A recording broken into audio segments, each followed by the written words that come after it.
Hello, and welcome to Flying Failures, where we'll be looking at the Bell YFM-1 Airacuda. The Airacuda was developed as a highly advanced entry for the Bell Company into the fixed-wing aviation market by creating what will be known as a bomber-destroyer, essentially a flying gun platform of heavy armament to disperse and defeat squadrons of bombers and escort fighters, though in practice, this unwieldy design would result in the machine so flawed that it would be removed from operation and scrapped after no more than 5 years.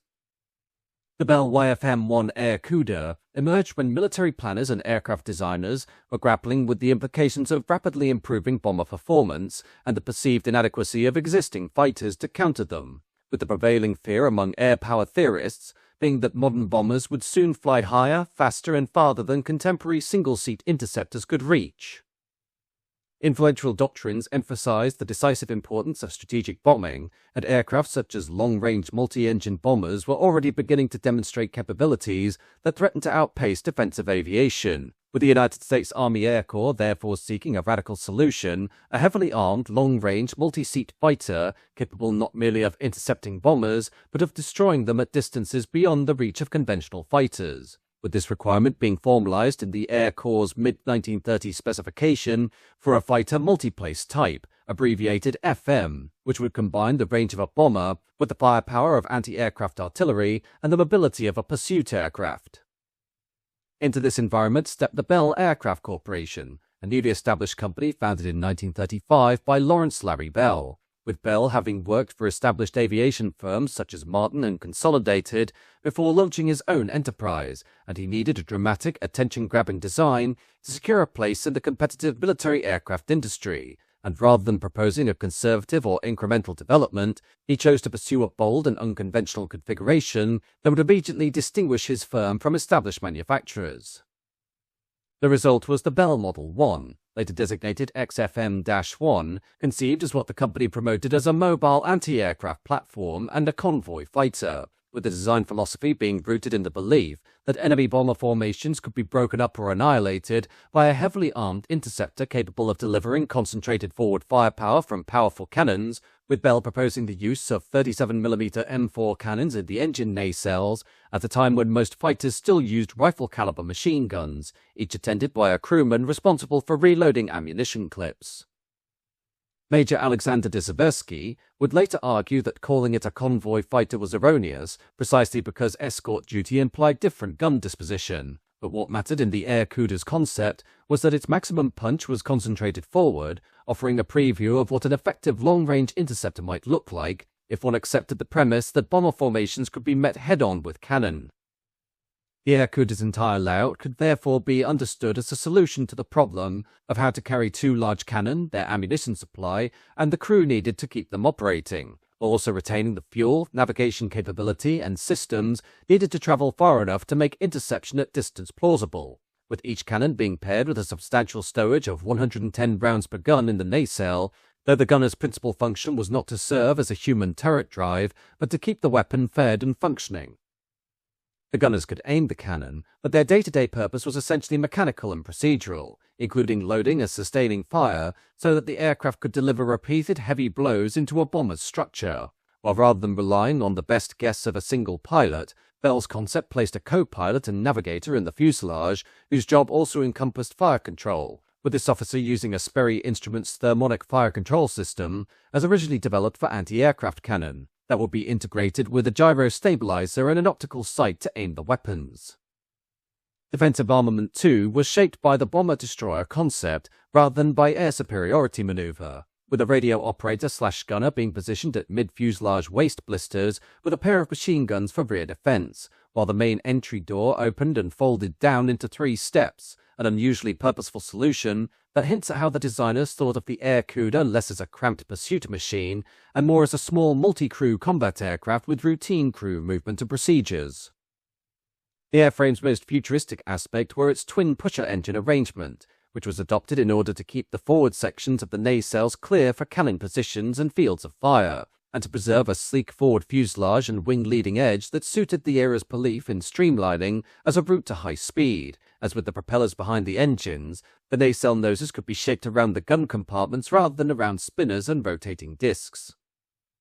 The aircraft was designed with turbo supercharging in mind, signaling a desire for a genuine high-altitude interception rather than merely low-level dashing. And in practice, early flights would be made with single-stage, supercharged Allisons delivering around 1,000 horsepower each, but the underlying design intent was clearly to exploit turbo supercharging to maintain power with height. While in YFM-1 form, the aircraft carried a 5-man crew, spanned nearly 70 feet, and had a wing area of 684 square feet, with NACA 23018/23009 sections.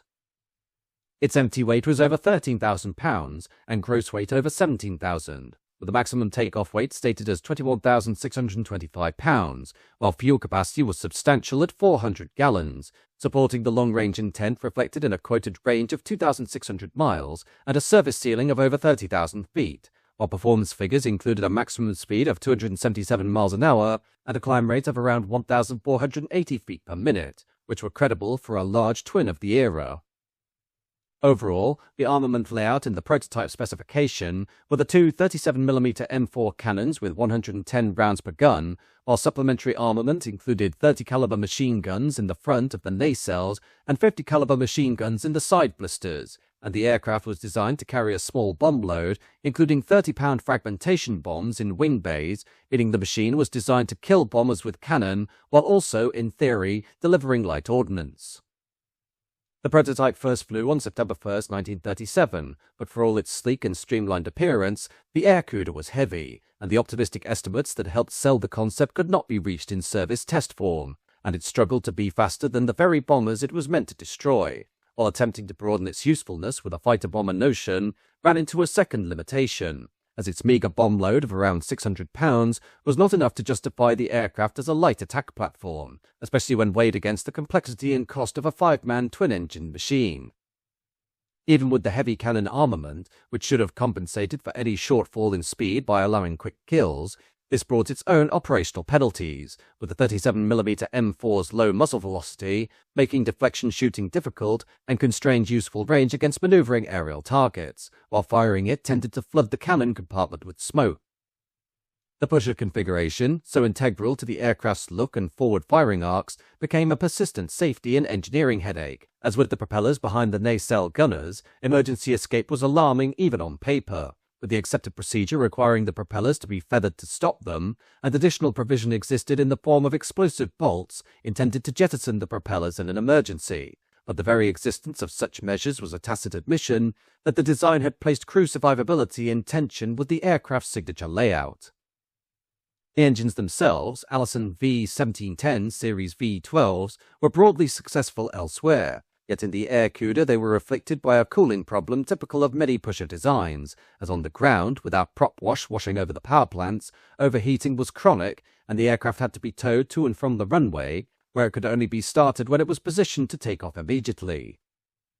Power plant and supercharging arrangements shifted as the program tried to climb out of its own compromises, and the Airacuda's long shaft extensions of about 5 feet introduced their own potential vibration risks, but, strikingly, they did not become the principal story, as the more stubborn tale was supercharging regulation and heat, with the turbo superchargers, as fitted to the later service test machines, proving temperamental, with regulators that backfired continuously. A September 1939 test flight ended with an explosion that made it plain that the teething troubles were not minor and would not be cured quickly, and the paper trail of modifications, including a contract change dated October 19, 1939, recorded that 2 airframes, 38-489 and -490, were taken off the turbo path entirely, with their turbos and associated ducting and controls being removed, and they were fitted with Allison V1710-41 D2A altitude-rated engines. These D2A engines were essentially a -23 variant with higher supercharger gear ratios of 8.771 rather than 6.231, intended to produce roughly 1,090 horsepower up to around 13,200 feet, and Allison was paid $1,690 per engine to carry out the modification, with the result becoming the YFM-1B, a sign that the program was seeking survivable reality even at the cost of theoretical high-altitude capability. Initial flight testing by Lieutenant Ben Kelsey demonstrated that the Airacuda was virtually impossible to control safely on one engine, as the loss of power on one side could precipitate an immediate spin, while pitch stability was also problematic and required mitigation by reducing power. with test pilot Eric Schilling's later recollection capturing the distinctly alien feel, as under power, the aircraft was unstable in pitch and required continual small corrections, yet with power off it was stable. The Airacuda also carried a complex and temperamental electrical system, and it became notorious for its dependence on an auxiliary power unit mounted in the belly, fitted with its own supercharger to drive functions that were normally tied more directly to engine-driven accessories, and in the event of an APU failure, the aircraft effectively lost the normal scaffold of flight support, including fuel pressure, vacuum, hydraulics, and the systems they sustained, such as landing gear and flaps, with the consequence that the crew were instructed to begin immediate emergency restart procedures because the aircraft would, in practical terms, shut down.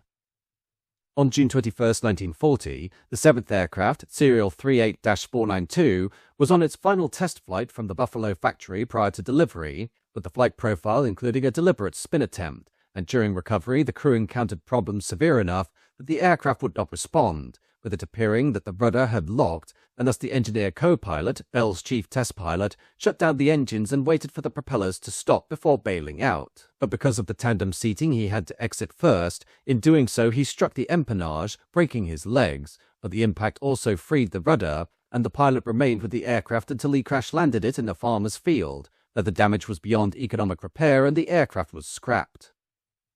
As the type drifted through 1940 and into 1941, a series of proposals emerged intended to salvage the Airacuda concept through modification, including airframe changes, more powerful engines, and other attempts to elevate it to genuine operational status, though none of these schemes survived to implementation, as the reasons were not simply technical, they were also doctrinal and practical. The Airacuda's foundational premise had been a heavy, multi-seat, long-range fighter that could act as a mobile anti-aircraft platform, but the aircraft's real-world limitations made it hard to justify further investment, especially as alternative solutions evolved and as combat priorities sharpened. And even within the Airacuda's own conceptual framing, there was disagreement over what it truly represented. Major Alexander de Seversky, writing in 1942, argued that while it was a great engineering achievement, calling it a convoy fighter was erroneous because that role required a different disposition of armament, and he saw it instead as a preview of an effective long-range interceptor because its maximum firepower was directed forward. By early 1942, the situation reached a decisive end, as despite the very fears of enemy bomber attacks that had originally inspired the Airacuda's existence, the aircraft was struck from inventory, and on January 22, 1942, YFM-1 Airacuda 38-497 suffered a fire after a broken connecting rod created vibrations that led to a broken oil line, with the crew bailing out, though the pilot was killed when his parachute failed to deploy, with the subsequent accident investigation concluding that the Airacuda suffered from inherent defects that caused constant maintenance difficulties, and it recommended grounding the remaining YFM-1s. The remaining 9 surviving airframes were flown by ferry crews to Chanute Field in Illinois, where they were assigned to the 10th Air Base Squadron not for flying, but for ground crew instruction, and the Airacudas thus ended their days as teaching aids, their unusual systems and structures turned into mechanical classrooms rather than a fighting instrument, and by March 1942 all Airacudas had been scrapped. To summarize, the Airacuda, while dramatic with its twin pusher engines in glazed nacelles, forward 37mm cannon with attending gunners, central fire control concept, and distinctive crew entry arrangement, did not make it viable, and the resultant machine demonstrated the limitations of the prevailing technology when attempting to apply them to their furthest extents, creating a machine that was largely unflyable, thus bringing about its premature end.